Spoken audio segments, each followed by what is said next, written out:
కీషో 9 health న్యూస్‌కు స్వాగతం. ప్రపంచ ఆరోగ్య సంస్థ ఒక హెచ్చరికను జారీ చేసింది. మంకీ పాక్స్ అనేటటువంటి క్లేడ్ ఐపి అనే వైరస్ ఇప్పుడు ఆఫ్రికాలో మరో పలు దేశాల్లో కనపడుతున్నట్టుగా, దానికి తగ్గట్టుగా తగు జాగ్రత్తలు తీసుకోవాలని ప్రపంచ ఆరోగ్య సంస్థ WHO హెచ్చరించింది.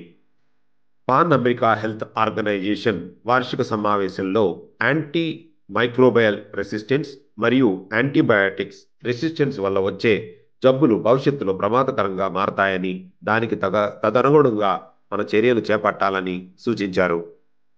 నవంబర్ 2 లాస్ ఏంజల్స్ ప్రపంచంలోనే 16వ అత్యంత కాలుష్య నగరంగా నమోదయ్యింది. తెలంగాణలోని ప్రైవేటు వైద్య పీజీ మెడికల్ సీట్స్లలో 85% స్థానాలు ప్రాంతీయ విద్యార్థులకే కేటాయించాలని ప్రభుత్వం నిర్ణయం తీసుకుంది.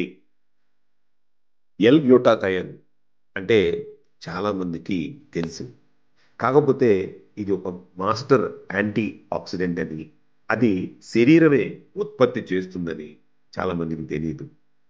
ఈ యొక్క L-గ్లూటాథయోన్ అనేటటువంటిది మన శరీరంలో ఎందుకు తగ్గుముఖం పడుతుంది అని అంటే, మనం స్ట్రెస్కి ఫీల్ అవుతున్నా, లేకపోతే మనం ఆలోచన విధానంలో మార్పు వచ్చినా, దీనివల్ల ఆటోమేటిక్గా ఈ L-గ్లూటాథయోన్ ప్రొడక్షన్ అనేటటువంటిది శరీరంలో తగ్గిపోతూ ఉంటుంది. కాబట్టి మనం సప్లిమెంట్స్ రూపంలో తీసుకున్నట్టయితే కనుక, విత్ వైటమిన్స్తో కనుక ఈ L-గ్లూటాథయోన్ కనుక తీసుకుంటే మెరుగైనటువంటి రిజల్ట్స్ కనిపిస్తూ ఉంటాయి.